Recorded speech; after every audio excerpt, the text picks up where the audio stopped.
guys, what's up? It's Dan here. Welcome to another Danky review. Today we are talking about a very unique game, and that is Kinect Star Wars. One of the few Kinect games that I've actually covered. My second one, actually, next to Kinect Adventures, because there's never been a Kinect game that I've wanted to actually try. They've all seemed really bland and vanilla. You know, nothing really that stood out there interesting enough to even try. So Kinect Star Wars was something I wanted to do because I'm interested in this franchise, and I figured, you know, it'd be neat to actually get behind it and control a lot of the things with my own body that would create, I don't know, something fun. So first off, let's do our summary. Kinect Star Wars is available on Xbox 360 only, obviously, because it's a Kinect exclusive. It is an action game. It is developed by Terminal Reality, I believe they're called, and developed by LucasArts. So let's talk about Kinect Star Wars here. Kinect Star Wars, like every other Kinect game out there, is pretty much set up it's going to be like a giant piece of crap.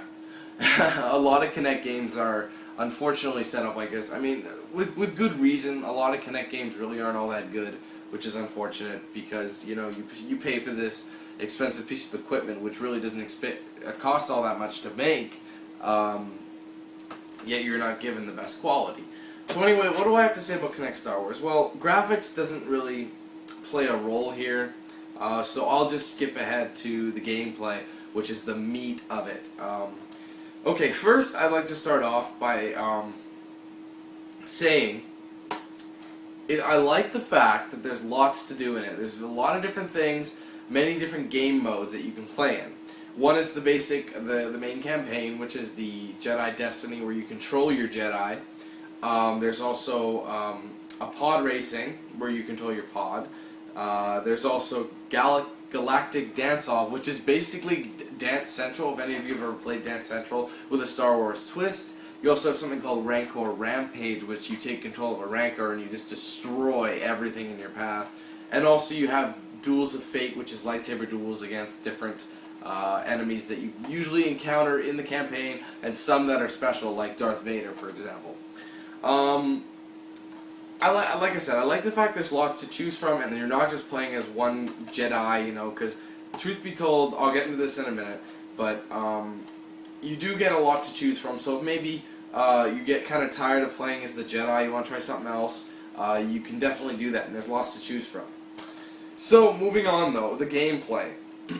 While it is cool to play as a Jedi or whatever, and it's really a new experience and all that, it's really interesting and unique, the Kinect moves are actually quite delayed. I shouldn't say all the time, but sometimes they're delayed. That's the best way to put it. Because sometimes, like for example with the jumping, my ass would be jumping, and yet my character wouldn't jump, and it'd be like a life or death situation, meaning the character has to jump or else he gets hit by this beam thing. And I had proof that it didn't work because I was doing a picture-in-picture the whole time, and it showed myself jumping and my character not jumping with me.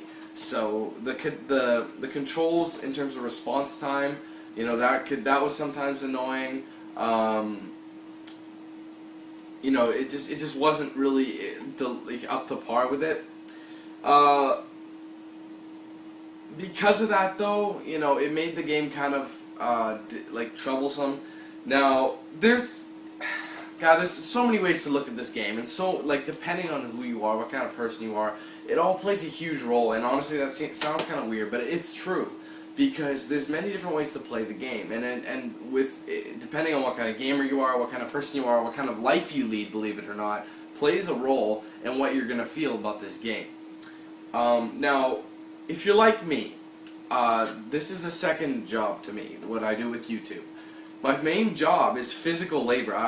Every day I'm actually doing manual labor and moving a lot, and I like that sort of thing. Honest to God, if I did nothing but video games all day as a full-time job, I'd probably die. So I'd probably have to have some sort of job on the side that's physical, or just have a gym membership or something to keep me moving. Because honestly, I like to move. I like to work physically because I feel like it really makes you work hard. You know, you get a workout, so to speak. I like having a workout. This game actually does that, and I'm going to put that as a bonus for me, because I like it. It honestly, after all these moves, the jumping, the swinging, the blocking, the ducking, whatever you want to call it, it does generate a workout. I felt like I was, actually working out. I was sweating a lot, and it was really good, and I felt, wow, I'm really burning the cows today. So the game was good for that. But at the same time, if you don't like doing that sort of thing, a lot of people are going to hate on that. They'd say, "Oh, this game forces you to work. This game makes you do too much." Well, you don't have to play it like up the ass like I did. You can take a break. I mean, I enjoy that sort of thing, so I kept at it. So there's no reason why you should hate the game, because it actually makes you get off your ass once in a while to actually do something. And I thought that was really cool. The fact that it actually is a form of entertainment that's actually fun, and it gets you moving, you know what I mean? So you can actually play this and use it as a workout, I think, at least like, however minor it may be, it does actually give you something. So when you're playing video games, you don't always have to say, okay, you're just sitting there getting fat. No, this game actually will be fun, as well as a calorie burner. So that's a bonus for me, that at least from my standpoint. Which leads to the game, more gameplay I'd like to discuss. We're still staying on the gameplay because that's the main thing behind Kinect Star Wars. It is fun gameplay, don't get me wrong, it is really cool. I like being the Jedi, I like controlling the pod race. And ironically, one of my favorite modes in this game, believe it or not, was Galactic Dance-Off. If you watch that portion of my walkthrough, you're going to love it, because it is some of the funniest stuff you've ever seen. And honest to God, after a while, at first I looked like a retard. At the end, I still looked like an idiot. It didn't matter. Regardless, I was tearing that dance floor up, okay? I don't care what you say. I was breaking it down. I was getting 5 stars on like all the songs on the harder difficulties. I was just tearing it up. I was a dancing machine, man, okay? So if you haven't seen it, I do recommend you check at least that part out, because it is so damn funny. It is really some of the funniest gameplay I've ever done. Which leads me to another point. This game is funny. I mean, it is, not only is it trying to just, be a fun little Star Wars thing where you're actually in the Star Wars universe, but it pokes fun at a lot of stuff too, like for example, with Galactic Dance-Off. All the songs in there are real songs, well, most of them anyway, are real songs that have a Star Wars twist. Meaning the lyrics have been changed, the song title has been changed, but it's to the beat and melody of the song with the lyrics changed. So for example, the song Genie in a Bottle by Christina Aguilera is in it, except it's called Princess and a Battle, and it's about Princess Leia, and you have another one, what else? I'm trying to think that a lot of people will know. I'm sorry, I'm drawing a blank on the very first song. Hologram Girl, which is a play on Holler Back Girl by Gwen Stefani. A lot of really upbeat pop songs. Some of them are not. There's YMCA's in there too. I believe it's called Empire. I can't remember the name, but it's regarding the Empire. It's like a sign-up thing, like why the Empire is so great, what we do in the Empire. It's really funny, and I had some good laughs in this game, and I know a lot of people did too. And honestly, a lot of people told me that because of my picture-in-picture and watching me have fun with the game, it led them to go buy the game. Because the game is fun. I don't know why everyone's having a giant shit on it. They're saying this game is total, complete trash and you shouldn't. No. I firmly disagree. Like, while the game does have a lot of points that make it annoying, like the bad controls, like in terms of delays, another point I'll mention right now, it's not very long. I did everything and I was completely done with it after 23 parts, with 23 being a bonus part. So the main campaign of this game, it was only 11 parts long, which is roughly, let me think, 2 hours, 15 minutes? No. 2.5 hours. No. 2 hours, 45 minutes. There you go, I couldn't think of it. So the main campaign is only about 3 hours long, less than if you really breeze through it like I did. And, that's just the main campaign, but you do have other modes that you can keep going at. Like I said, got Rancor Rampage, which I did get kind of done with. I mean, I didn't want to spend my whole time playing it. However, one of the things that I feel they really did very, very poorly about this game, and the problem with it is it's a major part of the game, was the lightsaber duels. I mean, you could be in a lightsaber duel and it is completely boring. There's nothing special about it. There's honestly simple stuff. All it is is you blocking and parrying their attack until your meter fills up, and then it's your turn to attack, and you just go crazy, just smack, smack, smack. You repeat the cycle, so block up, block low, block left, block right. And then eventually, depending how well you're blocking, your meter will fill up quicker, and you can go to town. But there's no spinning of lightsabers, no crazy jumps. You're just standing in spot, blocking up, down. So the Duels of Fate, which was what that was all about, was really kind of stupid. I only did the first couple, and it's like, please beat this character on Jedi Knight difficulty, meaning I had to beat it in a certain time limit. And before I could even play it, I'm like, screw that, because it's so dull, you just don't want to do it. So the Jedi duels were really poorly done, I felt, and well, it's just not. It was just really bad, because like when you think Kinect Star Wars, you don't want to be killing nothing but droids all day, because that's really what this game was.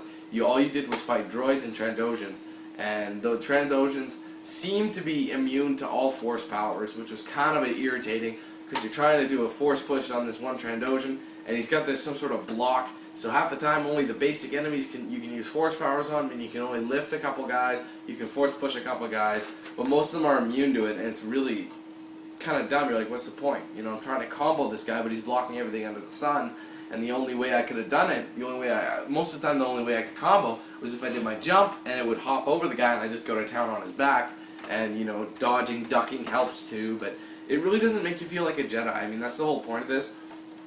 I mean, a Jedi would have no problem with that, and not all these enemies wouldn't have a million immunities to force powers. It's the Force. You don't block the Force. I don't know. That's just my perspective. So the game's, I like the gameplay. It is fun.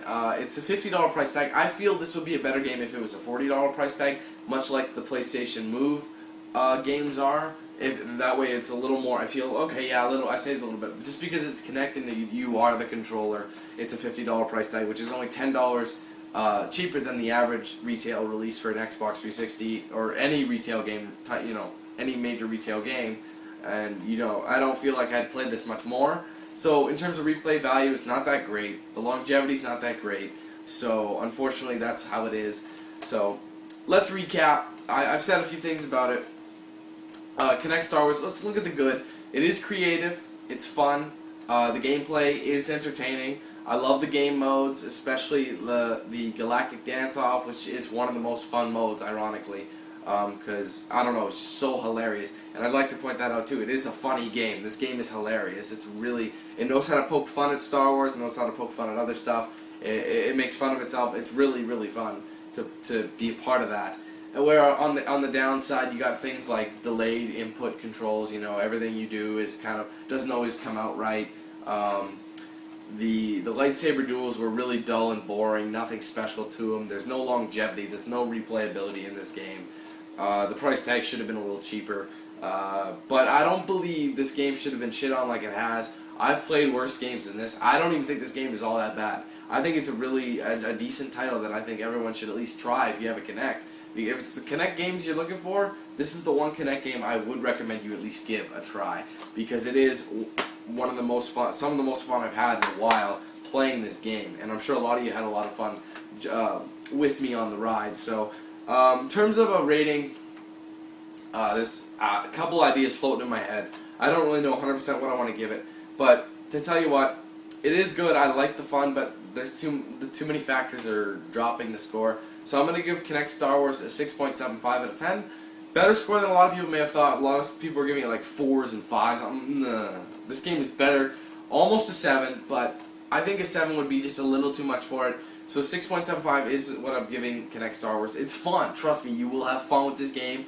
But some of the things that you really want in this game don't really appeal to you. Like, it's ironic that the dancing mini game, or it's not even a mini game really. There's quite a few things you can do. Dancing aspect of this is one of the most entertaining factors, because I don't really want to be doing the Jedi campaign over and over. So that just doesn't appeal to me. So anyways, that's my review for Star Wars, or Kinect Star Wars. Hope you guys enjoyed it. Hope you guys enjoyed the experience with the picture-in-picture. I thought it was a lot of fun. So let me know what you think in the comments. Hope it helped you make a decision on this game. As always, I'm Dan. Thanks for watching. Like, comment, favorite, subscribe. It always helps out greatly. So thanks everybody once again for watching. Stay tuned for more gameplay. We got lots more on the way this month, and plenty more, well, in the year. Anyways, thanks guys for watching. I'll see you next time.